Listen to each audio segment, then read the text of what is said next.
Vou frustrar algumas perguntas que talvez alguns de vocês já quisessem fazer na largada. Nosso diretor técnico será o português José Boto e o nosso técnico será Felipe Luiz. Então, quem estava pensando em perguntar isso vai ganhar um tempinho para fazer outras perguntas. E com isso eu abro para vocês. É uma satisfação ter esse tempo com vocês aqui. Eu fico até 7h30. Vamos ver se eu consigo responder tudo que vocês vão perguntar. Obrigado.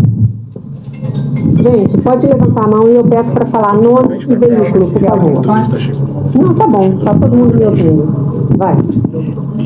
Pode falar, você. Marco, boa noite, seja bem-vindo. Presidente Monique Daniel da TNT Esportes. Você já anunciou aí que o Felipe Luiz será o técnico do Flamengo. Eu queria saber se você já teve a oportunidade de conversar com ele, se vocês trocaram uma ideia. Acho que todo mundo te perguntou muito sobre isso desde que você foi eleito ali no dia da eleição, porque muito se falou ao longo desse processo eleitoral de uma possível saída ou não do Felipe, dependendo do que o seu diretor técnico pensasse para o futebol do Flamengo. Queria saber se você já teve algum contato com o Felipe, como é que você projeta, como você viu esse início de trabalho dele no Flamengo. Obrigada. Vou começar pelo fim, né? O Felipe teve um início sensacional. Começou muito bem. Eu tenho contato com ele há algum tempo. Nós conversamos algumas vezes, uma antes dele sair de férias. Depois de férias lá, conversamos também. E também conversei com o nosso diretor técnico ao longo desse tempo sobre perfil. Eles não estavam se falando diretamente, então algumas perguntas eu fui interlocutor. A gente queria avaliar a experiência e a disponibilidade e a vontade do Felipe de estar no projeto com a gente.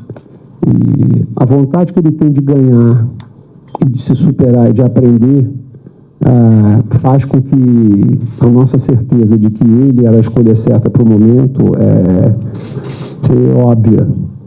E a gente não falava por uma série de razões. Processo eleitoral no clube. Acho que você tem que ter a noção de que o que você fala reverbera para um lado e para o outro. Então, eu entendo que a gente deve ter cuidado para não colocar uma pressão adicional no Felipe como treinador, independentemente do que a gente achava das circunstâncias, da forma como ele foi contratado. E também de entender o seguinte: nós queremos uma estrutura profissional. Então, você vai contratar um diretor técnico profissional, ele chega e fala: essa parede tem que ser pintada de branco. Você fala: não, mas aqui eu quero que seja verde. O que acontece no ato contínuo? Ele pinta a parede da cor que você quer. Quando as coisas dão errado, ele fala: mas presidente, o senhor quis assim. Então, se é para ter um diretor técnico que vai submeter aos caprichos do presidente, é melhor você economizar o dinheiro do diretor técnico e você fazer. Então, eu entendo que começa por você falar aquilo que você faz, que você vai fazer. E era o que a gente tentou fazer no processo, salvaguardando, né, a reputação das pessoas que estão no futebol e também respeitando o processo eleitoral, que você tem que tomar cuidado com as opiniões que você emite. Então, eu comentei com vocês agora aqui sobre o Boto e sobre o Felipe Luiz. Eu tinha um compromisso com a minha equipe, que eles seriam os primeiros a saberem de tudo, diferentemente do que acontecia. Então, eu estava aqui teclando no telefone isso para eles saberem 1 minuto antes de todos vocês. Eu mandei uma mensagem para eles, dizendo quem seria. Porque ao longo do processo eleitoral, todo mundo tem uma curiosidade, todo mundo tem uma opinião, todo mundo tem uma preferência. O BAP torcedor também tinha. O BAP torcedor guardou isso para si e não comentou com ninguém. Talvez esse tenha sido um dos maiores desafios do processo eleitoral, você fazer um poker face e não deixar transparecer se é A ou se é B. Porque foram muitas conversas. Nós chegamos no nome do Felipe, não é só porque ele está no clube, pelo desempenho que ele teve, que foi muito bom, mas nós conversamos com outros técnicos também. Esse era o processo. Nós conversamos com outros diretores técnicos. Foram várias conversas com várias pessoas. E alguns que jamais foram citados na mídia, né? Então, acho que o processo foi bem conduzido até agora e eu tenho certeza que o Flamengo vai estar em ótimas mãos. BAP, Raíssa Simplício, da Gol Brasil, bem-vindo, né, como presidente do Clube de Regatas do Flamengo. E eu queria saber, você toma posse hoje, a sua equipe já vem trabalhando há algum tempo, e eu queria saber exatamente a que ponto está essa transição. Muito se fala em nome de reforços, Richarlison, Lucas Paquetá, enfim, o torcedor fica ansioso, mas a gente sabe também que o Flamengo tem que ser um pouco cauteloso nessa janela de transferências, por conta das questões financeiras, é isso, e eu queria saber exatamente a que pé que está essa transição nesse momento. Bom, o Estatuto do Flamengo, uma das coisas que ele tem que mudar é que você faz a eleição no dia 9 de dezembro e a transição começa dia 18. Essa janela futebol brasileiro, na minha opinião, é a mais importante. Então você perde 9 dias. Não que você não vá conversar, mas é mais ou menos como a corrida começou e você está nos boxes, você não largou ainda. Então você pode conversar, mas você não tem a caneta para fechar com um atleta ou outro. Então isso é um desafio. Então, na prática, nós temos conversado muito sobre avaliação de elenco, sobre o calendário do ano que vem, planejamento que nós queremos implementar, as carências que nós temos. A gente tem que olhar também para a perspectiva do elenco que a gente tem. Nós vamos jogar 85 partidas ano que vem, se tudo der certo. Só até março, se não me engano, que a gente vai ter jogos vamos ter semana que não tem jogos em 2 quartas-feiras. Então vai ser um número muito diferente. Se a gente quer ganhar tudo, a gente vai ter que redimensionar o número de atletas, a minutagem desses atletas. Então nós temos atletas que, eu não vou entrar no mérito, mas vão jogar 3.500 minutos muito bem. Nós temos que escolher quais vão ser os 3.500 minutos. Então esse planejamento é determinante ao longo do ano para você ver o tamanho do teu elenco, o perfil de atletas que você quer ter. Então esses 9 dias contam. Mas nós temos um elenco que é bom, ele precisa de reforços pontuais, porque alguns jogadores pode ser que sejam negociados. Você pode ter contusões, a gente sabe, pelas avaliações médicas, que alguns jogadores têm uma propensão maior à contusão do que outros. Então, esses 9 dias contam. A transição, então, ela começa de fato amanhã, mas o trabalho conceitual com o Boto e com o Felipe Luiz já está sendo feito há um tempo, sobre a avaliação do elenco, o que eles imaginam que eles queiram ter para o ano que vem. Então é um trabalho de 2 mãos que a gente já vem fazendo há um tempo. Nós não estamos no 0, mas também não estamos no 10. Eu acho que a gente está entre um 6 e um 7. E vamos trabalhar muito duro a partir de amanhã para a gente tirar essa diferença. Boa noite, BAP. Rodrigo Matos aqui. Eu queria perguntar, durante a campanha você manifestou muita preocupação com a questão financeira, achando que o clube estava numa situação que ia precisar apertar os cintos, que veio a notícia do orçamento com 3 milhões de caixa no início do ano. Você já teve acesso a todos os documentos para saber se é essa mesma situação? E qual é a sua perspectiva sob o ponto de vista de dinheiro para investimento em geral, não só em elenco e dos pagamentos que você tem que fazer no ano que vem, enfim, uma avaliação do que o clube pode fazer diante do que está posto nesse fim de ano? Isso é uma pergunta de bode, né? Vamos lá. É verdade que a situação de caixa do Flamengo, por uma série de fatores, ela foi afetada nesse final de ano. Isso é absolutamente verdadeiro. Isso significa dizer que, do ponto de vista econômico, o Flamengo não tem condições de fazer novas aquisições? Não é verdade. É uma questão de endividamento. Você pode definir se o seu nível de endividamento vai ser 10, 20, 30, 40% do seu faturamento. E nós temos outros desafios hoje em dia. Nós temos que construir o nosso estádio. Então você tem que tomar um pouco mais de cuidado nesse processo. Eu não sei se vocês acompanharam, mas hoje o dólar bateu 6,27 agora há pouco. 6,27. Então nós temos um descasamento entre o que a gente vendeu e o que a gente comprou de quase 20 milhões de euros. Então, vê quanto é que essa variaçãozinha aí hoje trouxe impacto para o clube. Então, o que acontece? Clube formador, ou clube que quer ganhar tudo no Brasil, ele tem que vender mais do que ele compra. Pode ser Flamengo, Palmeiras. O Flamengo tem que vender mais e melhor do que ele fez até agora, para que ele possa ter né? Um volume de euros multiplicado por um número que é alto, maior que fecha essa boca do jacaré aí que está maltratando a gente, que é esse descasamento. O fato da gente ter contratado jogadores em moeda forte na segunda metade desse ano e não termos vendido ninguém, gerou um descompasso que a gente não tinha há 8 semestres no Flamengo. Tinha 4 anos que a gente não tinha esse descompasso. Só que o que a gente teve há 8 anos atrás não teve variação cambial. Então ninguém percebeu. Né? Mas é lei de Murphy, né? Agora a gente tem, agora o câmbio descolou, é desconfortável, é mortal, não é mortal. Nós vamos ter que fazer alguns arranjos, né? E muitas vezes na vida você tem que dar um passo atrás para dar 2 à frente. A gente vai fazer esse ajuste o quanto antes para fugir dessa equação cambial. O câmbio mata. E a gente vai ter que, de alguma maneira, cuidar disso aí. É preocupante, mas não é grave. Aqui, boa noite, seja bem-vindo ao Flamengo, Isabelle Costa Metrópolis. Quando o José Botto chega, né, qual o dia de previsão para ele chegar e quais são as principais mudanças que vocês pretendem já implantar no departamento de futebol do Flamengo? Como é que tem sido essa conversa? Porque você falou muito sobre profissionalizar o departamento de futebol. Qual tem sido a conversa com ele? Quais as mudanças vocês já preveem? Eu acho que não vou ter tempo de falar tudo que eu conversei com o Botto. Acho que eu conversei mais com ele nos últimos tempos do que com a minha esposa. Mas eu diria que é uma visão diferente.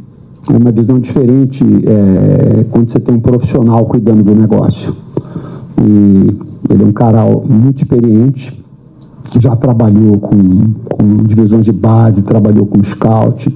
Então, o que mais me encanta nele é que ele sabe o que e o como fazer. Muitas vezes você lida com uma pessoa que tem uma visão estratégica, mas ela não é tão boa do ponto de vista operacional. Né? E vice-versa. Às vezes o cara é ótimo operacional, mas não tem nenhuma visão estratégica. Eu gosto do Botto porque ele combina as duas coisas. E tem uma coisa que eu julgo que é importante, e assim, eu acredito que eu razoavelmente separe a emoção da razão. Mas eu, como torcedor, sou absolutamente enlouquecido. Todos os jogos eu vejo 2 vezes. O primeiro jogo, eu acho que alguns jogadores fizeram corpo mole, que o juiz sacaneou a gente, que o time não jogou o que podia. E aí eu vou e vejo o videotape. E no videotape eu vejo que não, os jogadores não faltaram com empenho, o time não jogou tão mal, e o árbitro também não foi tão duro com a gente. Então, essa separação da emoção da razão, eu acho que o Botto traz naturalmente. Ele é um cara habituado com isso, acredita em processo, acredita em metodologia, acredita em planejamento, e é essa linha que a gente vai seguir. Né? O Botto chega dia 28 de dezembro no Brasil. Papi, boa noite. Gabriel Reis, canal Paparazzo Rubro Negro. Parabéns, bem-vindo. Queria te perguntar sobre algumas escolhas, né? Estão saindo aí a possibilidade, vocês ainda não confirmaram, do Hinrichsen ser o vice-presidente de marketing, também o Rodrigo Paiva, né? Saindo hoje da CBF. Queria que você explicasse algumas dessas escolhas, né? Nomes aí, inclusive, conhecidos, né? Da seleção brasileira, Copa do Mundo e tudo mais. Bom, primeiro que você está falando das escolhas, né? Eu não falei de escolha nenhuma até agora. A gente vai anunciar daqui a pouco ali na cerimônia quem são os 14 vice-presidentes que eu terei comigo. Eu queria dividir com vocês uma coisa que é importante, que é o seguinte: o Estatuto do Flamengo carimba a pasta do vice-presidente. Então, tem que ser vice-presidente de finanças, vice-presidente de futebol. Eu pretendo acabar com isso na minha gestão. O conselho diretor vai funcionar como conselho de empresa. Esses caras vão dar para a gente o que eles têm de mais importante, que é a experiência e o aconselhamento deles. Nenhum deles vai se meter com o dia a dia. Todos eles vão assinar um termo, aliás, já assinaram, dizendo que eles entendem que eles vão receber, eventualmente, um deles vai receber a camisa 6, né, carimbada, vice-presidente de marketing. Mas ele não vai jogar de lateral esquerdo. Isso é porque o estatuto reza dessa forma. Então, ao invés de ter os 19 que são convencionais, nós devemos ter 14, nós estamos consolidando pastas, menos vice-presidente, e eles vão atuar como conselheiros. Ato contínuo, nos primeiros 90 dias da minha gestão, da nossa gestão, eu vou fazer uma moção ao Conselho Deliberativo, pedindo que eles sejam alterados de vice-presidentes específicos, para que estatutariamente você tenha conselheiros e que você coloque no estatuto essa profissionalização que eu trago por opção. Então, eu espero que o Flamengo dê um passo além nesse sentido. Muita gente fala, não, quando o clube é SAF, ele é muito profissional. Não tem uma linha no estatuto do Flamengo que diga que a gente não possa se organizar de maneira profissional. Não precisa ser SAF. Você pode fazer isso, não precisa de ninguém. Eu vou fazer por opção e, como eu espero deixar um legado para o clube, eu espero que o Conselho Deliberativo abrace essa possibilidade, encampe isso e que, ao final do primeiro trimestre do ano que vem, a gente tenha no Estatuto do Flamengo esse regramento de qual é o papel de cada um dos vice-presidentes do Conselho Diretor. Aqui, Pedro Torre, ESPN, tudo bem? Tudo bem. Não, queria perguntar para você a questão de aprofundar um pouco mais nessa questão de reorganizar o futebol do Flamengo, porque você anunciou o Boto aí, e o vice-presidente de futebol, Marcos Braz, ele sai, né? Uma questão estatutária, ele já tinha avisado, etc. Mas o diretor de futebol, por exemplo, atual, Bruno Spindel, teoricamente continua no clube, não sei, aí queria que você respondesse sobre isso, e se essa reestruturação geral, para trabalhar junto com o Boto, essa reestruturação geral, ela abrange outros setores do departamento de futebol. Você tem área de gestão de saúde, enfim, departamento médico, etc. Como é que vai trabalhar esse organograma ali no departamento de futebol? Imagino que vocês já tenham falado bastante sobre isso. Bastante. Bom, Pedro, é o seguinte, nós temos discutido, primeiro, o conceito, como que a gente quer que a área seja, sem pensar em nomes. É como se a gente estivesse refundando o Flamengo. Vamos construir uma casa nova. Como é que ela vai ser? Vai ser assim? Vai ser assado? E depois nós estamos olhando para as peças que nós temos e estamos vendo essa televisão fica bem aqui, esse sofá é adequado, essa mesa está adequada, essa geladeira. Então a gente está exatamente nessa fase. Por razões óbvias, o Boto conhece alguns desses profissionais sobre relatórios que a gente tem. Estava comentando aqui sobre o processo de transição, que você não tem acesso a muitas informações, ainda infelizmente a gente não teve. No caso do Bruno Spindel, especificamente, eu conheço o Bruno muito bem, foi eu que trouxe o Bruno para o Flamengo em 2012, quando eu fui vice-presidente de marketing, a gente trouxe o Bruno como gerente comercial da área de marketing, então conheço ele bastante bem. O título do Bruno como diretor de futebol, vamos combinar, ele não é diretor de futebol desde o início. Ele carregava o título de diretor de futebol, mas ele é um diretor de contratação. Ele é um diretor de negociação. Ele é um excepcional trader. Tá certo? É um cara que entende muito disso. A gente está falando aqui de câmbio, de exposição a câmbio. É um dos caras que mais entende disso no Flamengo. Se eu tivesse que botar numa mão, é o Bruno. O Bruno veio de mercado financeiro, então o Bruno entende bastante disso. Mas eu gostaria que o Boto, chegando, tivesse contato com as pessoas para verificar se o desenho que a gente tem da estrutura se funciona com A, com B, com C. Então, como esta etapa não aconteceu ainda, o que eu tenho conversado com ele é a minha impressão sobre cada uma dessas pessoas. Mas o que eu tenho dito é o seguinte, olha, algumas pessoas eu conheço muito, outras eu não conheço nada, outras eu conheço mais ou menos. Eu entendo que você vai chegar, você vai, de alguma maneira, avaliar o seu time. Eu tenho dito e repito, eu não vou me meter nas escolhas que o diretor técnico tem que ter, Pedro. Não vou. Eu não vou jamais dar a nenhum profissional do Flamengo a possibilidade de dizer, mas você mandou fazer isso ou aquilo. Nós vamos discutir, vamos consensar. Claro que a caneta, no fim das contas, é minha, mas eu entendo que eu vou muito mais na linha de vetar decisões do que de tomar decisões por eles. Então, nesse caso, eu preciso esperar que ele chegue, né? Que ele conheça as pessoas. Em alguns casos é muito diferente. Quer dizer, você pega um caso de um técnico, o Boto viu várias vezes todos os últimos 25 jogos do Flamengo. Nós falamos sobre isso. Então, de alguma maneira, ele tem condição de avaliar o trabalho do Felipe, ainda que ele não tenha falado com o Felipe até agora. Como é que você faz isso em relação ao Bruno, que é um diretor de negociação, ou a quem está na área médica, ou a quem cuida da base? Você não consegue fazer. Então, seria injusto com quem está no clube, você tomar decisões precipitadas, e eu acho que seria também inadequado com o Boto que está chegando, de você induzir ele sobre A ou sobre B. Então, isso é uma coisa que vai acontecer naturalmente, eu acho que não vai demorar muito tempo, Mas eu espero que até fevereiro a gente tenha uma visão mais ampla disso. Por quê? Porque nós sabemos o que nós queremos. Então, se ele chegar e disser, olha, eu quero um sala e 2 quartos, conjugado, assim, com uma suíte e tal, chega lá, só tem um quarto, não tem sala, ele vai tomar a decisão que ele julgar adequada pela substituição. Mas essa é uma decisão que ele vai tomar em função do conceito que a gente desenvolveu até agora e do conhecimento que ele vai ter adequadamente. Aqui. Também tem aqui depois, né? Tudo bem, BAP? Boa noite para você, Gabriela Marino da Band. Eu queria que você falasse sobre o estádio do Flamengo, que é um assunto que deixa o torcedor bem ansioso. Queria que você falasse sobre se na sua gestão a data prevista para a inauguração ainda é de 2029. Como vai ficar esse projeto de construção do estádio do Flamengo na sua gestão? Obrigada. Então, vamos lá. O estádio do Flamengo, essa discussão ficou um pouco contaminada pelo processo eleitoral. Não existe um estudo de viabilidade econômica e financeira desse estádio até agora. Nós não temos. Ninguém constrói uma casa própria do zero se você não tiver um estudo desse. E com o Flamengo não pode ser diferente. Isso não é um projeto importante para o Flamengo, isso é o projeto da vida do clube. E toda a história é o mais importante.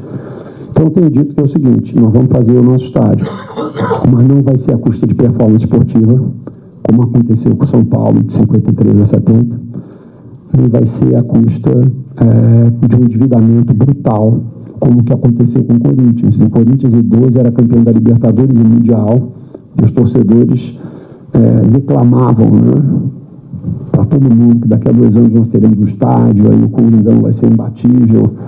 Você olha, 12 anos depois, o Corinthians tem um estádio, não consegue ter uma competitividade esportiva como já teve naquela época, e tem um nível de endividamento brutal.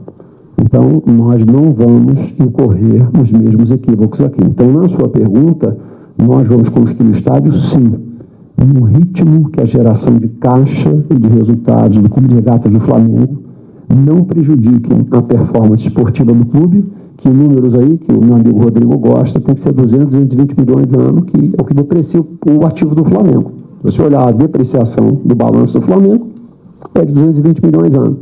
Depreciação do Flamengo é jogador. Se você não encher o tanque com 220 milhões por ano, você vai caindo com o tempo. Então, nós vamos continuar com esse nível de performance esportiva. 2, nós não vamos endividar o clube a ponto de que em algum momento ao longo dessa trajetória a gente tenha que virar SAF. Então não vamos fazer isso. Então nós vamos buscar o dinheiro dentro de casa, nós temos que aumentar o faturamento, aumentar a margem operacional. Isso aí deve trazer um dinheiro adicional importante. Se isso acontecer em 4 anos, oxalá, façamos em 4. Se acontecer em 5, nós vamos fazer em 5. Se for em 6, nós vamos fazer em 6. Mas nós não vamos nem comprometer a performance esportiva do clube, nem vamos, de alguma maneira, tomar dinheiro de alguém para virar SAF.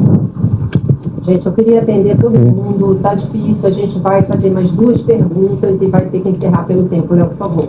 Boa noite, BAP, Léo José do Coluna do Fla. Eu sei que você já citou um pouquinho aí sobre a questão das finanças do Flamengo para 2025, mas eu queria saber algo relacionado mais específico ao futebol. Já houve uma leitura de como estão os cofres do Flamengo ao ponto da nova gestão do Boto, por exemplo, já saber qual é o orçamento que o Flamengo tem, qual que é a grana que o Flamengo tem para poder investir no elenco para 2025? Claro que sim. Qual é esse valor? Eu não vou te falar, porque na hora que eu falar isso, as coisas ficam mais caras para o Clube de Regatas do Flamengo. É muito ou pouco? Eu acho que é o adequado para o Flamengo fazer um grande ano em 25.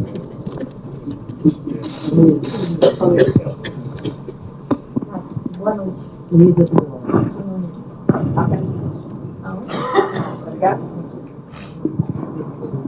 Aqui, Luísa Saduol.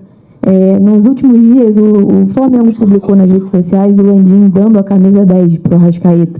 Queria saber como é que você viu esse anúncio, há poucos dias do fim da gestão, e você citou um pouco dessa transição que não aconteceu ainda, também como foram esses seus primeiros dias de governo e agora que vai poder, de fato, ter essa transição. É uma ótima pergunta.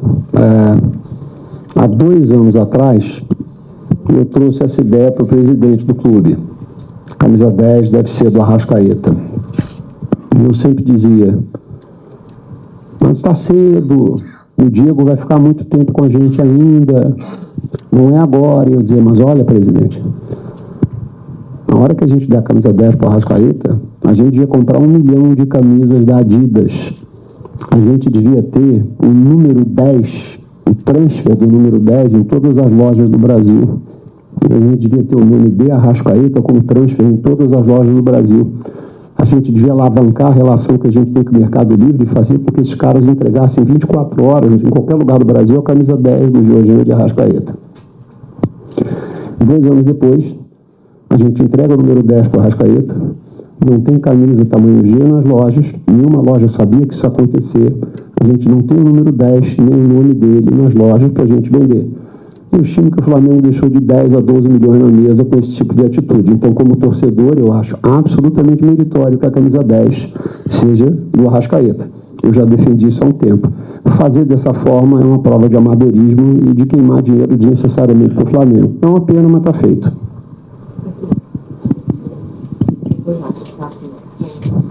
Fala, Felipe. Fala, presidente, tudo bem? Parabéns aí pela eleição. Boa sorte no Mengão.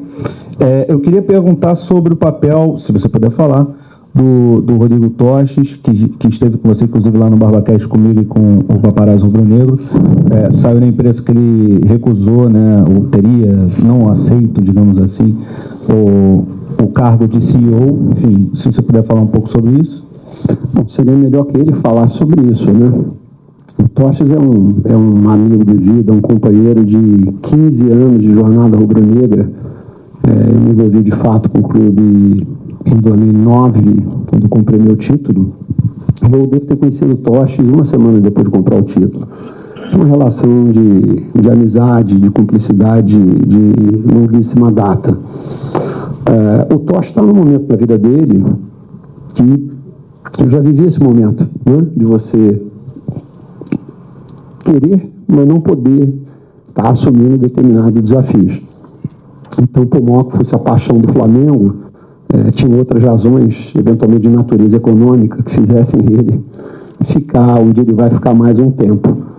Então, a gente acabou fazendo um ajuste e o Toches, eu teria 13 vice-presidentes, que se transformariam em 13 conselheiros. Esse era o número.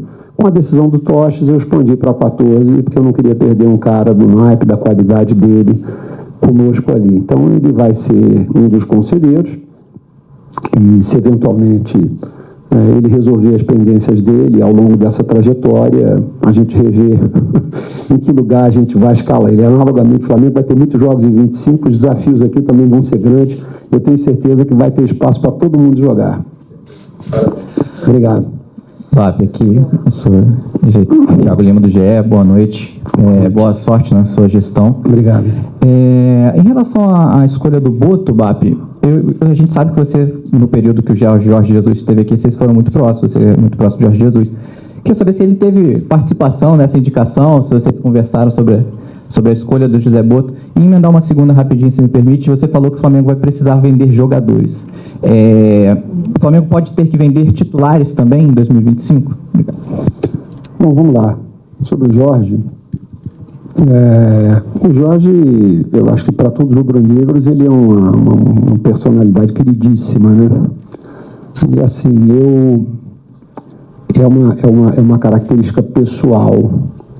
Quanto mais eu gosto da pessoa e eu mais tenho envolvimento emocional com ela, menos eu considero a sugestão racional dela. Eu acho que ela pode ter um nível de contaminação. Tá certo? Então, você trabalha 10 anos com alguém, você se dá bem com ela. Você só fala das qualidades. A tua relação com essa pessoa, ela se dá dessa forma. Significa dizer que comigo, no Flamengo, seria da mesma forma? Não. Então, eu não tive uma conversa com o Jorge especificamente sobre o Boto, mas nós tínhamos outras conversas que falavam sobre planejamento, sobre estruturação, sobre a experiência de alguma maneira estar no Brasil, de como é que está sendo no mundo árabe, enfim. Mas hoje em dia, a internet permite que a gente tenha acesso a praticamente qualquer assunto sobre qualquer pessoa, né? Então, vocês sabem, né? um trabalho de pesquisa que vocês fazem antes de vir aqui conversar comigo, o que eu falei há 1 mês atrás, 3 meses atrás, 6 meses atrás. E no caso do Boto e desses caras, você vai lá, busca, tem farto material para você avaliar.